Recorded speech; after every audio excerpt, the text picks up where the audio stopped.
Hi, welcome to Float Tales. We're a channel completely dedicated to floating and meditation. Many more videos will follow, but this is our very first one, and we're hoping that this video finds its way to a person that maybe just booked their very first float or is thinking about floating and doesn't quite know what to expect. Hopefully this video can answer some of those questions. If you are about to go have your first float experience, there are some things you can do to make sure it's a really positive, rewarding experience that it can and should be. Floating is one of those things that gets better the more you do it. So hopefully we can kind of fix little newcomer problems that you might face so that we can make sure that whoever you are out there, you get many more floats under your belt. So without further ado, I hate long introductions. Again, welcome to Float Tales and welcome to the very first video, your first float experience and what to expect. So let's talk about the room and the pod itself. Most places are pretty similar. There will be a place to get changed and a shower nearby, or like in Float in Sicklerville's case, the shower is an open shower right in front of the pod, which is a really, really nice feature. You're going to want to shower before and after your float. The sooner the better. We'll get to that in just a minute. So let's take a look inside the pod. This type of pod is a float pod. It's the name of the brand, and they're pretty futuristic looking, as you can see. The water is a perfect 94 degrees, the same temperature as your skin, which is critical, a huge part of the float process. We will get to that in a minute. There might be a light on, there might be music playing, the filter might be running. If that's the case, you can ask them to turn it off, and you can shut the light and the music off once you're inside the pod.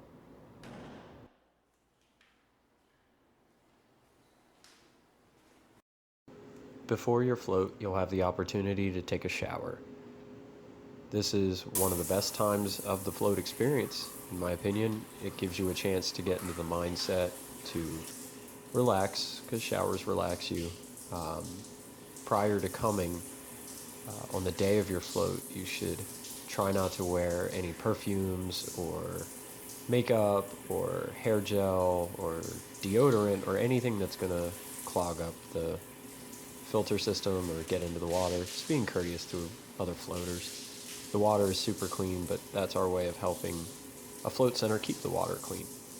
They'll provide you with certain types of shampoos and soap, as well as a kit like this. In this kit is earplugs, which are really important. Some people prefer not to float with them, and that's okay. I greatly prefer using earplugs. It helps cut down the noise inside the tank, which is a great thing. It also has Vaseline inside in case you have any cuts. 800 to 1,000 pounds of salt will certainly let you know if you have a cut on your skin. So if you do, throw some of that Vaseline on it. It'll help keep the water out. Put your earplugs in. Oh, and there's a Q-tip, too, included for after the float. And this is your chance to get ready to get inside the tank and go on your own little journey, wherever you may go. So let's get inside the pod. And so now you're inside the tank. The place will most likely have given you some hand towels. You want to keep one of them inside the tank with you. That's in case you get some of the salt water in your eye. You're going to want that handy because it burns. The other you can roll up like this if you feel claustrophobic and use it to kind of prop the lid open. For some people that helps them relax, feel like they're getting more air into the tank. You're not, but if it helps you relax, then more power to you. Once you lay back, you're going to find that any movement will really kind of offset you and move you around. Just use your arms like that to position yourself toward the center, stabilize yourself.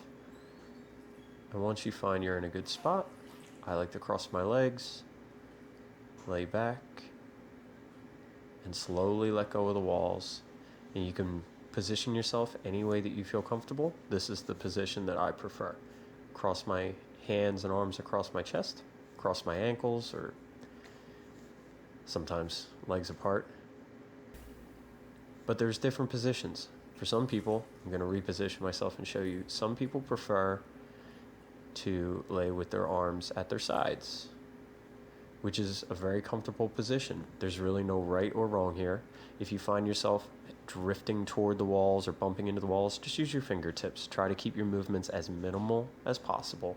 You want to lay as still as possible. I'll also note that obviously you'd want to be naked for your float. For this video, I wore shorts for obvious reasons. And now the float has begun. The first 15 minutes of your float, your mind is going to be racing. You're going to be constantly feeling like you need to recenter yourself or that you're moving. You won't be able to tell if you're upside down or sideways. You might feel like you're floating on waves going up and down. Just know that that feeling is completely in your head, which means you can also turn it off with your head. Just tell yourself, I'm not bobbing up and down with waves, so I can choose to turn that off. And you can.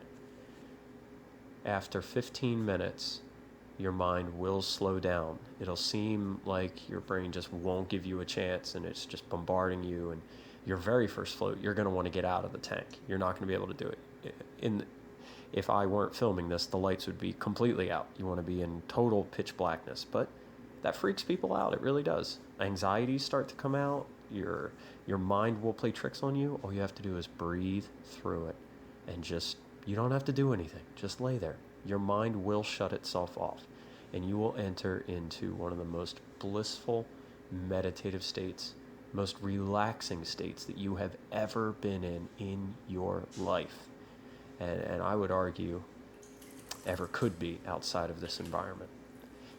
And now I'm going to shut the camera off and get in a float for myself.